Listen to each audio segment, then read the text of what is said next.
Deja, bet kartais atsitinka taip, kad vaikai yra kviečiami į teismą apklausai arba kartais skiria teismas psichologinę ekspertizę, ekspertai apklausia vaiką, bet, iš tikrųjų šiandien labai norėčiau pakalbėti su Laura, kaip vat, psichologė, kad duotų galbūt kažkokius patarimus, kaip su vaiku bendrauti, kai vaikai kviečiami į apklausą.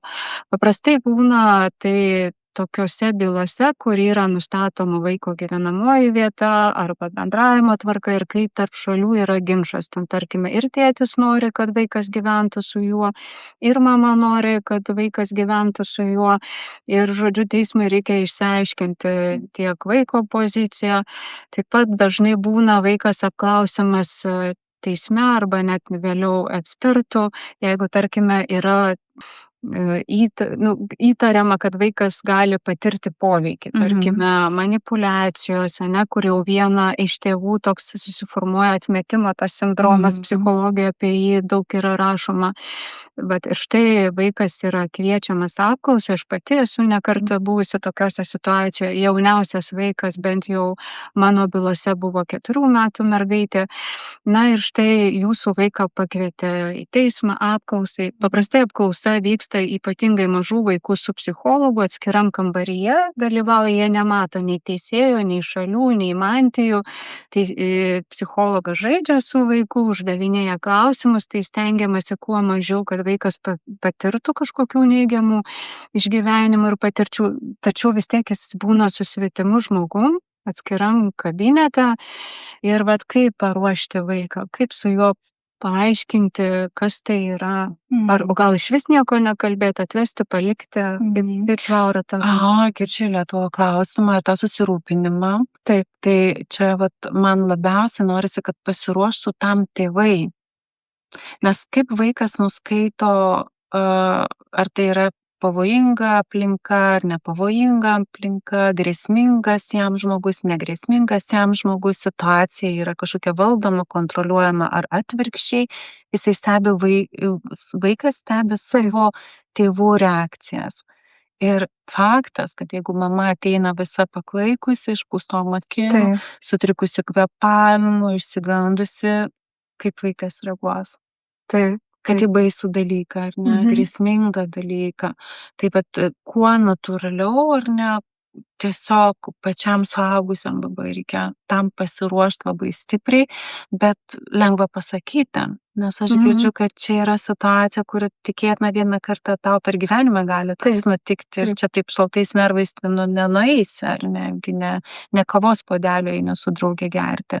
Tai iš tikrųjų tikrai labai pravartu aplamai skyrybų procese kreiptis į specialistus, emocinės ar ne savo sveikatos labui, tiesiog, kad visas tas procesas, kuris tikrai bus traumuojantis, labai baisus, kaip aš girdžiu, kels įvairių jausmų išgyvenimų, jau konsultuotis, remtis ir į specialistus, o po jau šitos apklausos ar ne įvykus, galima tiesiog irgi labai ramiai pakalbėti, kad apie ką buvo tiesiog pasidalinka, ką buvo šnekama, kad vaikas tiesiog labai natūraliai įsiventiliuotų, papasakotų, ar ne, ir ne kažkaip ten dar vieną jam tardymą daryti namuose, ar ne, ką jisai ten sakė, ar kaip jisai ten elgėsi, bet tiesiog leisti vaikui išsikalbėti tiesiog.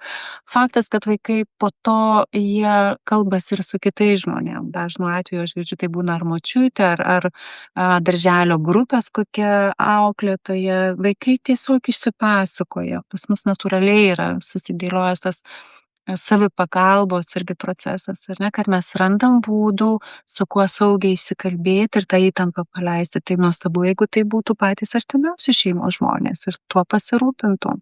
O Laura, kaip tu galvoji, prieš einant jau į teismą, apklausai, ar reikėtų vaikui pasakyti, kad mes dabar eisim apklausą, kad ten bus teta, kad jūs žaisite, gal nebūtinai apklausai, bet kad ir į teismą eisim, galbūt kaip, tarkim, bent jau aš savo klientai sakiau, kaip žaidimo formą, kad žaisim teismą. Dabar žaisim teismą, va čia teismas, tokia kaip edukacinis žaidimas. va, tai ten tai mergaitei viskas buvo ir gerai, jinai išėjo, visi Nu, jinai ir patenkinti. priėmė kaip žaidimą. Priėmė Jinai kaip tiesiog žaidimą. taip ir žaidė. Taip, jinai žaidė, tai va taip, bet čia aš ne psichologė ir aš taip visada sutrinku, kai manęs klientai klausia, ką man vaikui pasakyti, va mes eisim, ar man sakyti, kad einam į teismą, ar nesakyti. Nu, pirmiausia, aplamai skyrybos tai vyksta ne kažkur už tvoros, o Taip. toje šeimoje, reiškia, vaikas jau yra paliestas viso to, kas vyksta tarp jo tėvų. Ir kuo daugiau kalbėtis, kas tai vyksta, kodėl vyksta barniai, arba kodėl kažkokie garsesni pokalbiai vyksta su tėčiu ar mama, kame čia esat, kokių sprendimų ieško, kad vaiką tikrai įvesti į tą kontekstą, kas vyksta iš esmės, o ne palikti vaiką tarsi, už kitos ekrano pusės stebėti, koks čia filmas tarp jo ir mamos vyksta, ar jo tėvų, ir vaikas tada susidaro savo, scenarijų, kas čia vyksta, ar ne? Tai natūraliai kalbėtis, bet vis akcentuoja ne tai, ką mama ar tėtis padarė, ar ką jie čia darys, bet vis akcentuojat, kad mes tave mylim, mes tavim pasirūpinsim, tu mums svarbiausias ir aplamai tuo momentu labiau domėtis, kas vyksta to vaiko tiesiog gyvenime, kas daržely vyksta, kas mokykloje vyksta. Nes vaikas gyvena savo gyvenimą. Tai apie jį taip pat reikia domėtis.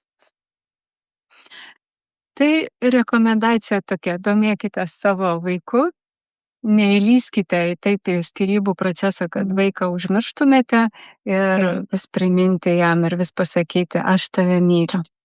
Tikrai taip.